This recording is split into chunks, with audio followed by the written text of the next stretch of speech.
Suscríbete a este canal, y activa la campanita de notificaciones para ser de los primeros en enterarte de las últimas noticias. Menos derechos, menos humanos. La crisis de los refugiados saca a la luz la cara menos humanitaria de gran parte de las potencias internacionales. El panorama político internacional en materia de derechos humanos no parece precisamente alentador, ni siquiera en aquellos países que, desde el final de la Segunda Guerra Mundial, se convirtieron en garantes de su aplicación, dentro y fuera de sus fronteras. Tenemos un presidente de Estados Unidos, Donald Trump, que habla de inmigrantes que infectan las calles, y a un ministro del Interior italiano, Matteo Salvini, que quiere establecer un censo de gitanos. Sacar los derechos humanos de la ecuación de las relaciones internacionales se ha convertido en el empeño cada vez más indisimulado de las grandes potencias, que tratan de convertir en inocuos los avances legislativos que se han realizado en este terreno desde 1945. Muchas reacciones ante la crisis de los refugiados es la prueba más evidente de este movimiento. La vida está llena de altos y bajos, explica el abogado y escritor británico Philippe Sands, autor del libro Calle Este-Oeste, Anagrama, en el que relata el nacimiento de la legislación internacional humanitaria. 2 pasos adelante, un paso hacia un lado, un paso atrás, y así será siempre también para los derechos del ser humano. Sands, como la mayoría de los juristas consultados, cree que, pese a todo, el tejido legislativo internacional construido en las últimas décadas, acelerado después del final de la Guerra Fría, resulta ya insoslayable. La detención de Pinochet en Londres y la idea de justicia universal, la Corte Penal Internacional son logros para los que cree que no existe marcha atrás. El final de los derechos humanos. Se preguntaba sin embargo en un artículo reciente el periodista estadounidense David Rieff, autor de libros como Elogio del Olvido, Taurus, y que vivió como reportero uno de los mayores fracasos en este terreno, el genocidio de Bosnia. No hay ninguna duda de que el movimiento de los derechos humanos se enfrenta al mayor desafío que ha vivido desde su emergencia en los años 70 como un actor de primera fila en el orden internacional, escribió en la revista Foreign Policy. El periodista cita por ejemplo el caso de la llamada responsabilidad de proteger, adoptada por la Asamblea General de Naciones Unidas en 2005, que en teoría obliga a los países firmantes a intervenir en caso de violación masiva de los derechos humanos, dentro o fuera de sus fronteras.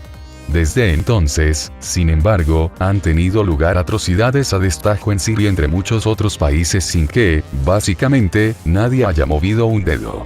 Esta cláusula se aplicó en Libia, con una intervención aérea contra Muammar el-Gaddafi, que acabó derribado, pero que dejó el país en la anarquía total. Pero no se trata solo de hacer la vista gorda ante violaciones del derecho humanitario en terceros estados. Democracias indiscutibles y asentadas han adoptado políticas que van en contra de principios básicos. El caso de Italia negándose a acoger el buque Aquarius es el más reciente, pero no el único en Europa y Estados Unidos de ataques contra derechos elementales, sobre todo contra los refugiados.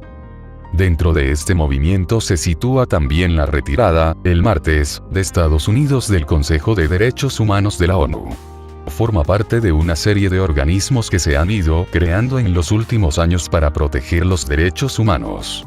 Los derechos humanos se enfrentan a desafíos importantes, pero no tengo duda de que la idea de que cada ser humano tiene derechos mínimos en virtud del derecho internacional mantendrá su fuerza y, con el tiempo, su efectividad, explica Philippe Sands.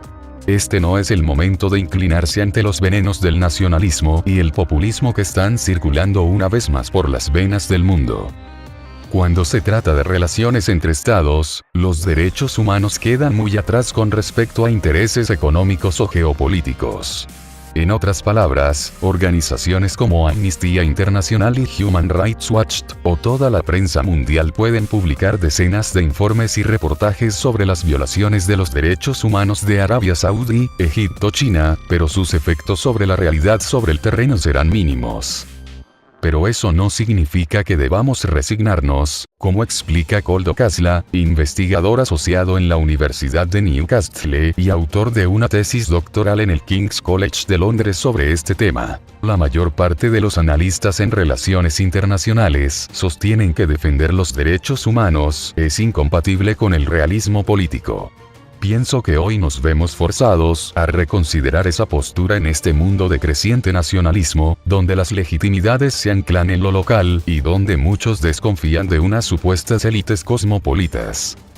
El hecho de que Donald Trump haya dado marcha atrás en una de sus decisiones más crueles, separar a menores de sus familias como forma de disuadir a nuevos inmigrantes irregulares, es una prueba de que hay cosas que son, sencillamente, intolerables en una democracia. Como explica Coldo Casla, en la esfera internacional desconfío de la idea de que los estados se motiven por iniciativa propia por la promoción de la justicia global.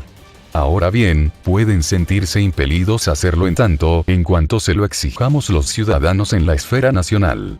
En otras palabras, el día que nos resignemos será cuando los derechos humanos dejarán de tener un papel en la política internacional. Suscríbete a este canal, y activa la campanita de notificaciones para ser de los primeros en enterarte de las últimas noticias.